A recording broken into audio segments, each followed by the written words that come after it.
y'all, it's like 2 inches deep. All right, we're just gonna get wet. It's too late. I want to get out there. They'll dry off. They'll dry off. I got other pairs of shoes.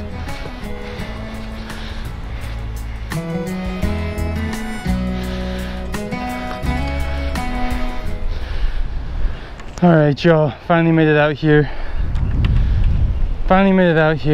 And wow, it's pretty rough. No wonder there was a small craft advisory today. But it's possible to catch crab like this. Done it before. Might happen today, might not, we'll see. Got a couple hours out here today. And you guys saw I lugged around this huge thing of wood here. It's just some scrap wood I picked off Craigslist. I'm gonna have a little fire out here, a little campfire. If I catch any fish, I'll eat that. If I catch any crab, I'll eat those out here too. But until then, let's get these poles in the water. These are the crab snares I make. They're pretty simple, just a cage with a loop. I make a few different versions, and then you put your bait in here, and then you can just loop it down underneath. Keeps that door closed. You tie this to your line, and then you have these loops on the outside that I'll open up for you right now so you can see what it looks like. So before you cast out your snare, you have to open up all these loops on the outside. And essentially what we're doing here is we're going to be attracting crab with some kind of bait. I'm going to be using squid or jack smelt today, and then they'll come feed, and then the loops will close down on their legs when we reel in. So that's essentially how crab snares work. And hopefully there's some crab out there. I'm not too hopeful, but you know, we might get lucky today, we might not. I just want one today. That'd be nice. If not, I'll probably come back out tomorrow or in the near future to finally get on some. All right, guys, for these crab snares, you want to tighten your drag down as tight as it will possibly go. And usually I even wear a glove just in case the drag slips and it can cut your finger, but forgot it today. So what you're going to do is just cast it out as far as you can.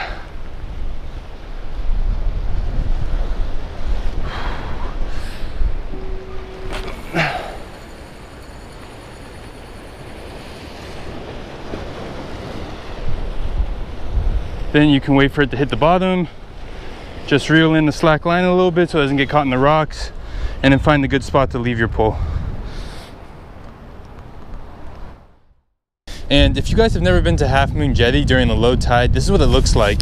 So the water recedes, and you can walk all the way out. You can walk out further than I did because the water is receded, is still going out. Low tide's going to be at like 7 or 8 today, so I won't have to worry about walking back on the jetty tonight, which is going to be very nice. But you guys can walk all the way out here during the low tide and really get to fish some areas that don't normally get fished. Just be wary of the fact that when the tide comes back up, you're gonna have to walk a very long way home. So keep that in mind and you'll be all right. But anyways, the plan for today is I'm going to fish, and then once the sun sets, I'm going to start a little campfire here, and then once that goes out, since it's pretty cold, I will call it a day. Hopefully I get a crab by then. If I do, I have a pot here. I will cook it up and you know, enjoy it out here on the rocks. But otherwise, if I don't catch anything, it'll still be a fun time out here.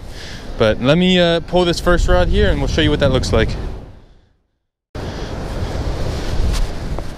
All right, y'all, I'm a little wary to pull this first one with the camera there because it looks like a wave could come wash you guys into the water at any second here. But let me just show you how I check my crab snares. First off, I tighten my drag all the way down, and then I reel up to the snare. And I just want to make sure I'm taut with the snare so that there's no slack line when I start reeling. And what I like to do is put my rod towards the horizon, reel until I get a little bit of resistance, and then I'll do a big step backwards and I'll start reeling at the same time. So kind of like this. And this one doesn't have anything on it, but whoo! But let me show you what it looks like when I cast. So here you can see I still have my bait in here, which is a good sign, or it's just a bad sign, means nothing's picking at it.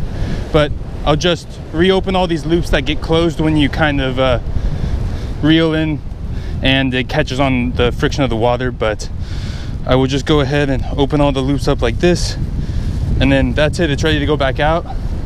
So this is how I like to do it. I leave about 3 or 4 feet of line at the end. I'll open my bail, and then hopefully you guys can see. I hope this is in frame. If it's not, I'm not retaking it, but you're just gonna give this a bounce and then you're gonna cast it out. So 1 bounce, and there it goes. Try to get as far out as you can on a rough day, especially because it's gonna get smashed around out there. But you can catch crab in the surf, you'll be able to catch them out here. It's just a matter of whether or not they're feeding, and you know, if you're a little lucky, it helps too. But I'll put this guy back down here where he was, and then I'll just take out the slack, and I'll go pull the other one.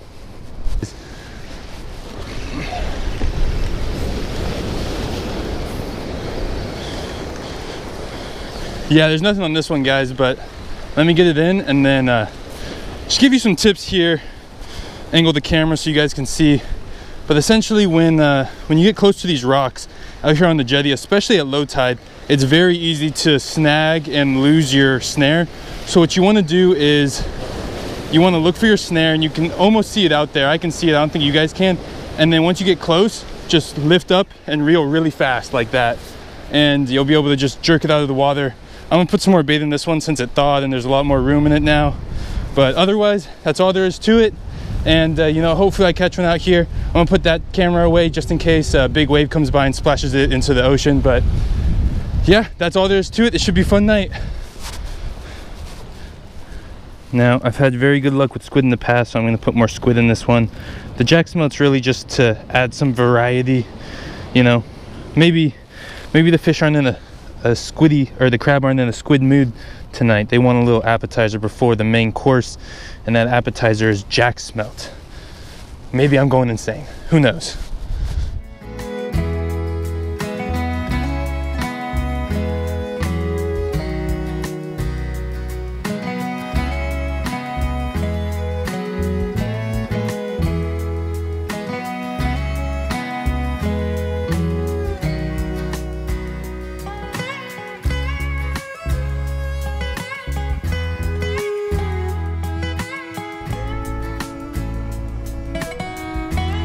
Got the fire started. Now I just need to catch a crab. How hard can that be? All right, guys, I think I just made my last cast. It's already, well, 8:30. It's time to go home. I need to eat some dinner. That crab was supposed to be dinner. This is gonna be the last cast, and then that's it. The fire's about to go out. I am feeling pretty hungry, and there is one thing I can eat. I still have my bait. I could grill up a squid. I'm here. Let's grill up some squid. Just one. See how it tastes. I don't think I'm gonna like it. I'm hungry, guys. This is what happens when you don't catch crab. You gotta eat what you got. What am I doing? What am I doing?